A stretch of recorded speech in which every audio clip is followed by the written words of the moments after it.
जैसा कि हम जानते हैं 2 अक्टूबर गांधी जयंती ड्राई डे की वजह से फेमस है, पर पिछले 7 सालों से 2 अक्टूबर एक और वजह से फेमस है कि 2 और 3 अक्टूबर को विजय और उसकी फैमिली पणजी गए थे सत्संग में। उन्होंने खाने में पाव भाजी खाई थी और वहाँ एक मूवी देखी थी। तो दृश्यम 2 की शुरुआत होती है डेविड नाम के एक आदमी से, जो अपने कस्टमर को जंगल में ड्रग्स देने जाता है और वो कस्टमर उसे ड्रग्स के पैसे देने से मना कर देता है, जिसकी वजह से उन दोनों में झड़प हो जाती है और गलती से डेविड से उस कस्टमर का मर्डर हो जाता है। और उसी टाइम पुलिस वहां पहुंच जाती है और डेविड को उसके कस्टमर का खून करते हुए देख लेती है। फिर डेविड पुलिस से बचकर भागने लगता है और वो भागते भागते पुलिस स्टेशन के पास रुक जाता है, जहां वो देखता है विजय को पुलिस स्टेशन से फावड़ा लेके बाहर आते हुए। अब जैसा कि हमें पता है कि ये बात 2 अक्टूबर की है, पुलिस स्टेशन में ही बॉडी है, ये बात सिर्फ विजय को पता होती है, जो अब डेविड भी जानता है। सीन 2 में 7 साल आगे बढ़ चुकी है, जिसमें हम देखते हैं विजय और उसकी फैमिली। विजय जो एक केबल ऑपरेटर था, आज उसने अपनी पास वाली ज़मीन बेचकर एक थिएटर बना लिया है। और हमें यह भी देखने को मिलता है कि विजय की फैमिली अभी भी उस हादसे से निकल नहीं पाई है और इस हादसे की वजह से अंजू को अभी भी दौरे पड़ते रहते हैं। अब जिसे वो अपनी ज़मीन बेचता है वो एक हस्बैंड वाइफ होते हैं, जिसमें दिखाया जाता है कि हस्बैंड, जिसका नाम शिव है, वो एक शराबी है और अपनी वाइफ जेनी को मारता है। ये हस्बैंड वाइफ इस कहानी के काफ़ी इंपॉर्टेंट कैरेक्टर होते हैं। जानने के लिए जुड़े रहिए हमारे साथ। तो फिल्मों का शौकीन विजय अब एक फिल्म प्रोड्यूस करना चाहता है और फिल्म की कहानी को लेकर विजय की मुलाकात एक जाने माने फिल्म डायरेक्टर से होती है और इस मूवी की कहानी विजय ने खुद ही लिखी होती है। विजय डायरेक्टर से बात करता है कि फिल्म का क्लाइमैक्स अच्छा नहीं है, हमें इस क्लाइमैक्स पर और काम करना होगा और उसे दोबारा लिखना होगा। अब अगले सीन में हम देखते हैं गायतोंडे, जो कि पिछले 7 सालों से सस्पेंडेड है, जिसे कि आईजी सर अपने घर बुलाते हैं। अब यहाँ एंट्री होती है आईजी तरुण अहलावत की, जो 7 साल पुराने केस को रीओपन करना चाहते हैं। और गायतोंडे को आईजी सर अपने घर इसलिए बुलाते हैं क्योंकि गायतोंडे ही वो शख्स है जिसे इस केस की सारी डिटेल्स मालूम है और गायतोंडे एक आई विटनेस भी है, जिसे अपने विजय को येलो कार में जाते हुए देखा था।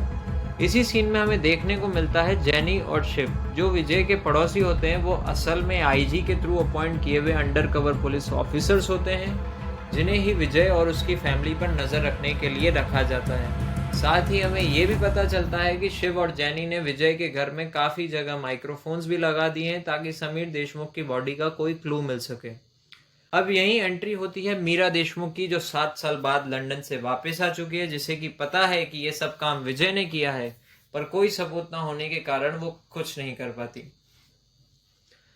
अब आईजी सर 7 साल पहले की इन्वेस्टिगेशन शुरू करते हैं। जैसे कि हमें पता है विजय सुबह 5 बजे पणजी के लिए निकल गया था, तो उसने बॉडी 1 से 4 बजे के बीच में ही कहीं दफनाई होगी। और ये टाइम इतना कम है कि विजय ने उस बॉडी को 45 किलोमीटर के रेडियस में ही कहीं दफनाया होगा। पर इन सब से उनको काफ़ी हेल्प नहीं मिलती, तो आईजी सर ये अनाउंस करवा देते हैं कि विजय का केस में जो भी एक सॉलिड लीड लेकर आएगा उसे पुलिस 5 लाख का इनाम देगी। अब हम आगे उस चाय के कैफे को देखते हैं, जहां लोग अक्सर विजय के केस के बारे में बात कर रहे होते हैं। साथ ही हम यहाँ डेविड को भी देखते हैं, जो अब 7 साल की सजा काट कर बाहर आ चुका है। और डेविड ही वो आदमी है जिसने विजय को उस रात पुलिस स्टेशन से बाहर आते हुए देखा था।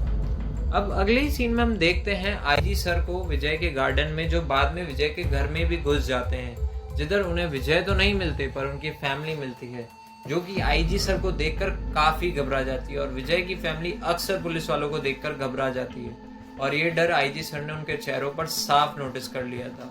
और वो ये समझ जाते हैं विजय और उसकी फैमिली पुलिस से कुछ ना कुछ छुपा रही है। अब यहाँ हम डेविड को देखते हैं, जिसकी फैमिली की फाइनेंशियल कंडीशन कुछ ठीक नहीं है। जैसा कि चाय की शॉप पर बैठे हुए खबर मिलती है कि विजय के बारे में जो भी कोई सॉलिड लीड पुलिस को देगा उसे 5 लाख का इनाम मिलेगा। तब वो तुरंत ही पुलिस के पास जाता है और कहता है मुझे कि आईजी सर से ही मिलना है और उसे एग्जैक्टली पता है कि विजय ने बॉडी कहाँ छुपाई है। पर पुलिस को उस डेविड की बात पर यकीन नहीं होता है, तो पुलिस वालों को बताता है कि जब 2 अक्टूबर को उससे मर्डर हो गया था और जब वो पुलिस से बचकर भाग रहा था, तब उसने विजय को बॉडी दफनाते हुए देखा है। अब पुलिस को डेविड की बातों पर यकीन हो जाता है, पर पुलिस ने सिर्फ 5 लाख का इनाम रखा था, पर डेविड उन्हें एग्जैक्ट लोकेशन बताने के 25 लाख रुपए मांगता है, जो ना चाहते हुए भी पुलिस को डेविड को देने पड़ते हैं। जैसे ही डेविड को 25 लाख मिलते हैं, वो आईजी सर को बताता है कि यहाँ जहाँ आप खड़े हुए हैं बॉडी वहीं दफनाई हुई है, यानी बॉडी पुलिस स्टेशन में ही दफनाई हुई है। और पुलिस को यहाँ ये भी पता चलता है कि 7 साल पहले पुलिस स्टेशन के कंस्ट्रक्शन का काम भी चल रहा था, जिसका फायदा उठाकर विजय ने पुलिस स्टेशन में ही बॉडी दफना दी। अब पुलिस स्टेशन में बॉडी ढूंढने का एक सीक्रेट ऑपरेशन चलाया जाता है और इस बात का ध्यान रखा जाता है कि ये बात बाहर ना जाए। पुलिस स्टेशन में खुदाई चल रही है, जिसकी वजह से पुलिस स्टेशन को ढक दिया जाता है, पर विजय को ये सब पता चल जाता है क्योंकि उसके ऑफिस के बाहर का एक कैमरा, जो कि पुलिस स्टेशन की साइड फोकस्ड है। अब यहाँ विजय भी डर जाता है और पुलिस वाले को भी उधर स्केलेटन मिल जाता है और अब केस रीओपन हो जाता है और पुलिस को कोर्ट से पूछताछ के ऑर्डर भी मिल जाते हैं। अगले ही दिन आईजी सर विजय और उसकी पूरी फैमिली से इन्वेस्टिगेशन में लग जाते हैं, जहां मीरा देशमुख भी मौजूद होती है। जहां आईजी सर विजय को पूरी बात बताते हैं कि डेविड नाम के एक आदमी ने उस रात पुलिस स्टेशन से उसे फावड़ा लेके बाहर आते हुए देखा होता है और यहाँ विजय इस बात से साफ डिनाई कर देता है और विजय अपने पुराने बयान पर टिका होता है, उसने कुछ नहीं किया। तो अब आईजी सर दूसरा तरीका आजमाते हैं, जिसमें वो विजय को छोड़ के उसकी पूरी फैमिली को टॉर्चर करते हैं, जिससे डरकर विजय कहता है कि हाँ वो कन्फेस करने को रेडी है। अब विजय अपने कन्फेशन में बताता है कि 2 अक्टूबर की रात को वो देर तक ऑफिस में था, जहां वो शराब पी रहा था और शराब पीने के बाद जब वो अपने घर गया, उसने घर पे देखा कि उसके घर का दरवाजा खुला हुआ था। तो जैसे ही वो घर के अंदर घुसता है तो अचानक उस पर किसी आदमी ने अटैक किया और उन दोनों के बीच झड़प होती है और इसी झड़प में एक सरिये से वो उस आदमी को सर पे वार करता है, जिससे कि उस आदमी की मौत हो जाती है।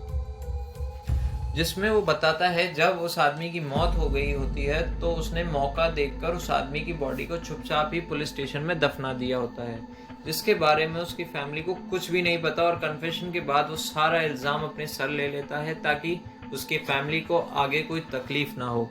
अब अगले ही दिन विजय को कोर्ट ले जा रहे होते हैं, जहाँ पुलिस को आज विजय की जुडिशियल कस्टडी मिलने वाली होती है और यहाँ आईजी खुश हो रहे होती हैं कि विजय का केस उन्होंने सॉल्व कर लिया है। यहीं पर मीरा देशमुख भी मौजूद होती है। यहाँ पर एक आदमी आईजी सर से मिलने आता है। वो शख्स और कोई नहीं, विजय की फिल्म का डायरेक्टर होता है, जो उनसे कहता है कि शायद उससे विजय को पहचानने में भूल हो गई। वो बताता है विजय और उसकी मुलाकात 2016 में हुई थी, जहाँ वो मुझसे फिल्म बनाने के लिए मिलता है। उसने कहा था वो फिल्म को प्रोड्यूस करेगा, साथ ही फिल्म की स्टोरी भी लिखेगा। फिल्म की स्टोरी ऑलमोस्ट कंप्लीट थी, पर विजय फिल्म के क्लाइमैक्स से खुश नहीं था। सबसे पहले वो आईजी सर और मीरा देशमुख को विजय की लिखी स्टोरी सुनाता है, जो असल में ही विजय की स्टोरी होती है। जो भी उसने समीर देशमुख के साथ किया वो सब। और अब विजय को इस स्टोरी से चोरी हो जाने का डर था, तो वो इस स्टोरी के ऊपर एक बुक पब्लिश करवाता है। जैसे ही डायरेक्टर आगे बढ़ने वाला होता है, उसी टाइम गायतोंडे का कॉल आईजी सर के पास आता है, जिसमें वो आईजी सर को बताता है कि विजय ने कोर्ट में ये कहा है कि पुलिस ने उनसे ये कन्फेशन जबरदस्ती रिकॉर्ड करवाया है। साथ ही विजय की लॉयर जज साहब को ये भी कहती है कि पुलिस वालों की ये सोची समझी साजिश है और ये सारी केस की स्टोरी दृश्यम नाम की एक नॉवेल से उठाई गई है, जो 2016 में पब्लिश हुई थी।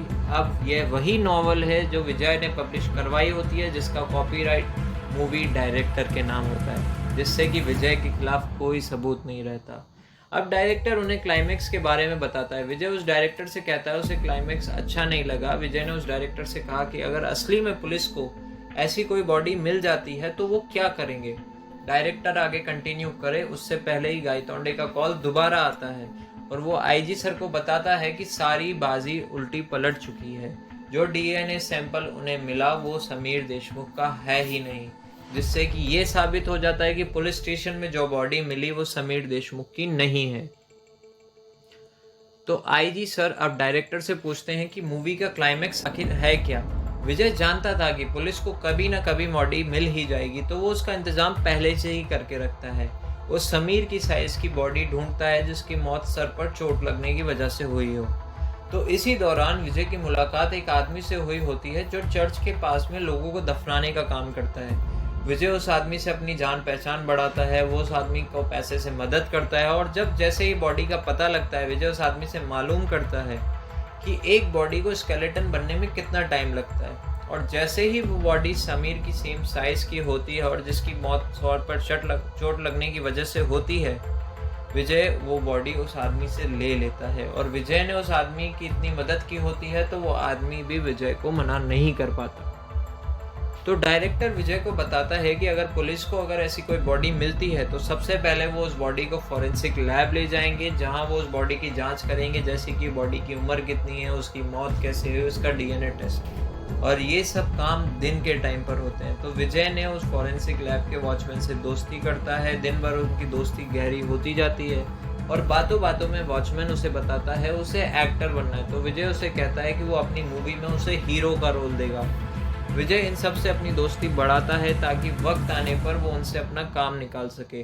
फिर विजय मौका देखकर समीर देशमुख के स्केलेटन को बदल देता है और समीर देशमुख के स्केलेटन को डिस्ट्रॉय भी कर देता है, जिससे विजय के खिलाफ अब कोई सबूत नहीं बचता और कोर्ट विजय को बाइज्जत बरी कर देती है और विजय फिर से जीत जाता है।